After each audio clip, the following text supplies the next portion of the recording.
मेरा नाम सरिता है और मेरी उम्र 23 साल है। मेरी शादी 8 महीने पहले हुई थी। मेरे पति बेंगलुरु में सॉफ्टवेयर की नौकरी करते हैं। घर में मैं, मेरी सास और ससुर रहते हैं। बेंगलुरु में परिवार के साथ रहने से खर्च ज्यादा होगा, इसलिए उन्होंने मुझे वहां रहने के लिए नहीं बुलाया। वो हैदराबाद ट्रांसफर के लिए कोशिश कर रहे हैं। इसमें अभी और 1 साल लग सकता है। जब हमारी नई नई शादी हुई थी तो मेरे पति हर शनिवार सुबह आते थे और रविवार रात को वापस जाते थे। अब वो केवल महीने में 1 बार ही आ पाते हैं। खर्च कम करने के लिए मेरे ससुर जी ने, जो मिलिट्री में काम करते थे, हाल ही में वॉलंटरी रिटायरमेंट ले लिया है। मेरे सास ससुर मुझे बहुत प्यार करते हैं। सच कहूँ तो मुझे पहले ऐसी कोई इच्छाएं या शारीरिक जरूरतें नहीं थी, लेकिन शादी के बाद मुझे इसकी आदत लग गई और अब मुझे बहुत ज्यादा इच्छा होती है। जब मेरे पति आते हैं तो वो 2 दिनों में कम से कम 3 बार करते हैं। उन्हें भी ये इच्छा बहुत ज्यादा है। हम दोनों एक दूसरे की सुविधा के अनुसार वीडियो कॉल करते थे और किसी तरह काम चलाते थे, लेकिन हाल ही में काम के दबाव के कारण वो समय नहीं दे पा रहे हैं। वो केवल शनिवार और रविवार को ही वीडियो कॉल करते हैं। वीडियो कॉल करने से इच्छा और भी बढ़ जाती है,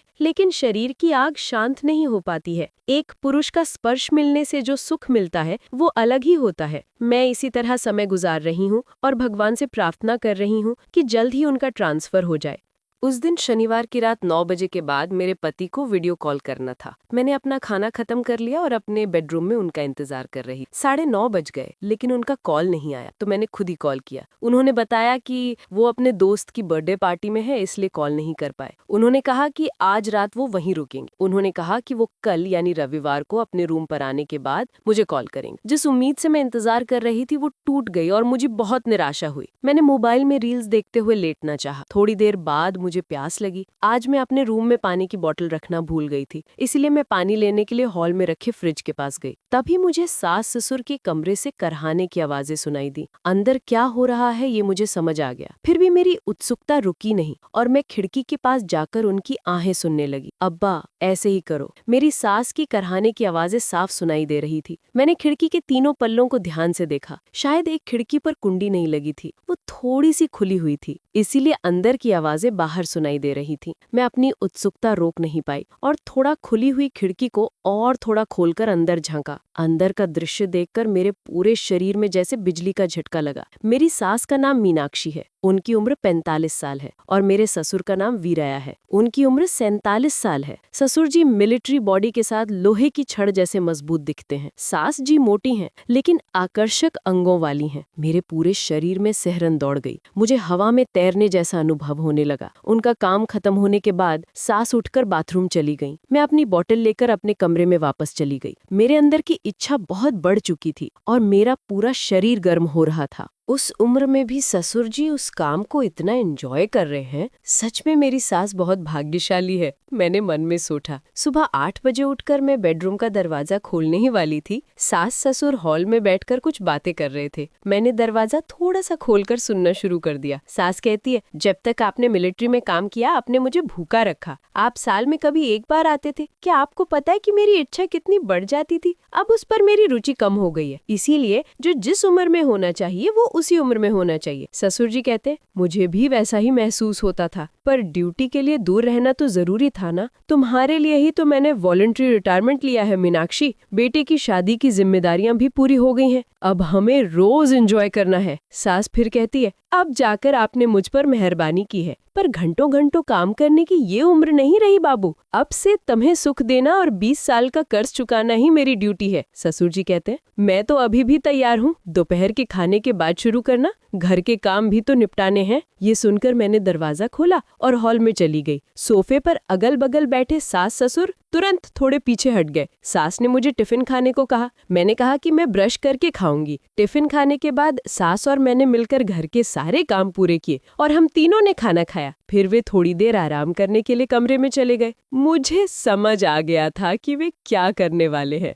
वे सास ससुर युद्ध पर जा चुके हैं। ये सोचकर मैं अपने कमरे में गई और अपने पति को फोन किया। मैंने पूछा, क्या बात है जी, आपने अभी तक वीडियो कॉल नहीं किया? तो उन्होंने बताया कि उनके दोस्त की फैमिली आज भी उन्हें अपने घर पर रुकने के लिए जोर डाल रही थी, इसलिए वो वहीं रुक गए हैं। थोड़ी देर बात करने के बाद उन्होंने फोन रख दिया। मुझे बहुत गुस्सा आया। मुझे पता था कि अब वो फिर से शुक्रवार तक ऑफिस में बिजी होने का बहाना बनाएंगे। यही सब सोचते हुए मैं लेट गई। थोड़ी देर बाद मुझसे अपनी उत्सुकता रोकी नहीं गई। मुझे फिर से जाकर सास ससुर को देखने की तीव्र इच्छा हुई। रात में तो बेड लाइट की वजह से कुछ साफ नहीं दिखा था। मन नहीं माना तो मैं धीरे से गई और खिड़की को थोड़ा सा खोला। सांस की आवाज सुनाई दी। मुझे अब ज्यादा दिलचस्पी नहीं लगती, बस अब रहने दो, मुझसे और नहीं हो पाएगा। ससुर जी बोले, अभी तो मैंने थोड़ी देर काम करने को कहा है। सांस ने कहा, मुझ में इतनी हिम्मत नहीं है, बस अब रहने दो। कोई चारा न देखकर ससुर जी ने काम शुरू किया। थोड़ी देर में ही सास का काम हो गया। उन्होंने ससुर जी को धकेल दिया और बाथरूम की तरफ चली गईं। ससुर जी बिस्तर पर ही लेटकर उन्हें देखते रहे। बाथरूम से बाहर आने के बाद सांस ने कहा,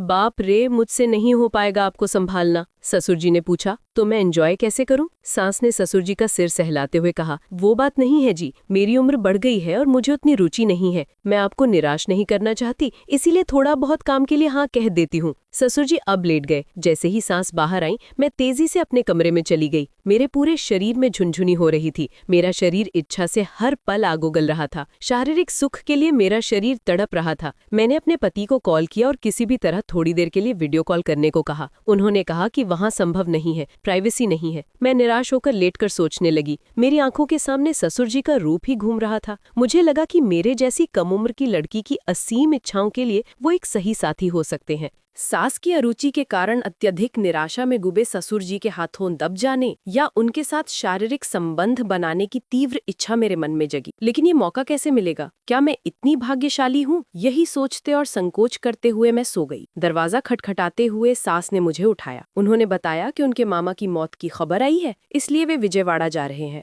मैंने कहा, सास जी, रात को अकेले डर लगेगा। ससुर जी ने कहा, तुम कैब लेकर जाओ मीनाक्षी, मैं सुबह लिख लूंगा। 15 मिनट में कैब आ गई। सास ने कहा, फ्रिज में सब्जियां रखी हैं, चावल बना देना बेटा, और वो चली गई। ससुर जी हॉल में टीवी देखते हुए बैठे थे तो मैंने चावल धोकर राइस कुकर चालू कर दिया। मैंने कहा, मामा जी, नहाकर आने के बाद खाना परोसती हूँ। उन्होंने कहा, ठीक है सरिता, अभी भूख नहीं। नहाने के लिए गई तो मैंने सोचा कि आज रात घर में सिर्फ ससुर जी और मैं ही होंगे। काश मुझे उनसे काम कराने का मौका मिल जाए, पर कैसे पूछूं? तुरंत संकोच भी हुआ। नहाकर मैं बेडरूम में आई। मैंने ससुर जी को आकर्षित करने का अपना प्रयास करने का फैसला किया। मैंने अलमारी में रखी हुई एक छोटे साइज की टी शर्ट उठाई जो मेरे पति मेरे लिए खास तौर पर लाए थे। उसे पहनकर मैं शीशे के सामने गई और खुद को देखा। मेरा रंग शहद जैसा यानी हनी कलर होने के कारण वो ऑलिव ग्रीन रंग की ड्रेस बहुत आकर्षक लग रही थी। मुझे याद आया कि मेरे पति कहते थे कि मेरी शारीरिक बनावट और रंग बिल्कुल अभिनेत्री अमला पॉल जैसा है। अगर मैं आंकड़ों में बताऊं तो मेरा साइज 36-25-36 है, मेरा वजन 52 किलो और मेरी लंबाई 5 फुट 4 इंच है। ससुर जी को आकर्षित करने का मेरा प्रयास सफल हो, यही भगवान से प्रार्थना करते हुए मैं हॉल में आई। मैंने देखा कि मुझे देखते ही ससुर जी की आंखें बड़ी हो गईं। शायद रसिक होने के कारण उन्होंने तुरंत तारीफ की। सरिता, तुम्हारी ड्रेस अच्छी लग रही है। मैंने सोचा चलो ठीक है। मैंने कहा, सास जी इस तरह की ड्रेसिंग पसंद नहीं करती हैं अंकल। आज वो नहीं है, इसलिए मैंने ये मेरी पसंदीदा ड्रेस पहनी है। अगर आपको इससे कोई परेशानी है तो मैं बदल दूंगी। ससुर जी ने कहा, सचमुच बहुत अच्छी लग रही है सरिता, ये तुम्हारे शरीर पर बिल्कुल फिट हो रही है।